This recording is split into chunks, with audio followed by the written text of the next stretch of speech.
এই সূরাটি শোনার সাথে সাথেই চারদিক থেকে খুশির খবর আসতে শুরু করবে। এই সূরাটি মূলত তারাই শুনবেন যারা খুবই অভাবে আছেন, কষ্টে আছেন, কোনোভাবেই যাদের মনের আশা পূরণ হচ্ছে না, যারা গরিবি দূর করতে চান, ঋণ পরিশোধ করতে চান, এবং যারা চাকরি হারিয়ে দিশেহারা হয়ে পড়েছেন, কোনোভাবেই কোনো মাধ্যম খুঁজে পাচ্ছেন না। আজকের এই গুরুত্বপূর্ণ সূরাটি শুধুমাত্র তাদের জন্যই। কষ্ট করে সূরাটি আপনারা মনোযোগ দিয়ে প্রথম থেকে শেষ পর্যন্ত শুনুন। ইনশাআল্লাহ এই সূরাটি শোনার উসিলায় আপনাদের সকল অভাব অনটন গায়েব থেকে দূর হয়ে যাবে, সকল ঋণ পরিশোধের ব্যবস্থা হয়ে যাবে, মনের সকল অপূর্ণ আশা আকাঙ্ক্ষাগুলো পূরণ হয়ে যাবে। আপনি যা চাইবেন সাথে সাথে তাই কবুল হবে ইনশাআল্লাহ। প্রিয় বন্ধুরা, আল্লাহ পাক চাইলে সবকিছুই সম্ভব। এজন্য আল্লাহ তাআলার কোরআন মাজিদের সর্বশ্রেষ্ঠ এই সূরাটি শুনতে শুনতে আপনার মনের সকল নিয়ত, মনোবাসনা ও জীবনের সকল চাওয়াগুলো আল্লাহ তাআলার কাছে মনে মনে দোয়ার মাধ্যমে তুলে ধরবেন। আল্লাহ চান তো মুহূর্তেই আপনার জীবনটা পরিবর্তন হয়ে যাবে। প্রিয় বন্ধুরা, জীবনে তো অনেক প্রচেষ্টাই করেছেন, একবার না হয় কোরআন মাজিদের এই সূরাটির উপর বিশ্বাস রেখে প্রথম থেকে শেষ পর্যন্ত শুনলেন।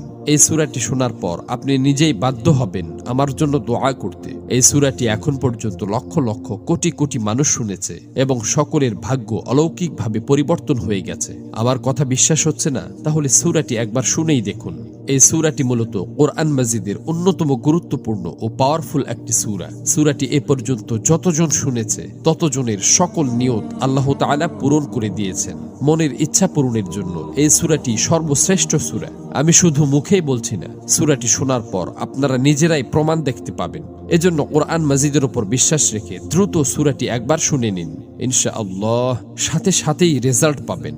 মহান আল্লাহর কাছে দোয়া করি, হে আল্লাহ, যারা যে নিয়তে, যে উদ্দেশ্যে এই সূরাটি সম্পূর্ণ শুনেছে এবং শুনবে, আপনি তাদের জীবনের সকল উদ্দেশ্য এবং মনের সকল আশা আকাঙ্ক্ষা গায়েব থেকে পূরণ করে দিন। আমিন। কমেন্ট বক্সে আপনিও আমিন লিখে উন্মুক্ত দোয়ায় শরীক থাকুন, কেননা কে জানে যে কার মুখ থেকে বলা আমিন কখন কবুল হয়ে যায়। তো চলুন সূরাটি শুনে নেওয়া যাক।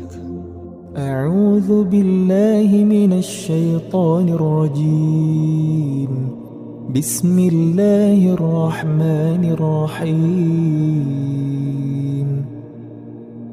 يا أيها الذين آمنوا أوفوا بالعقود أحلت لكم بهيمة الأنعام إلا ما يتلى عليكم غير محل الصيد وأنتم حرم إن الله يحكم ما يريد يا أيها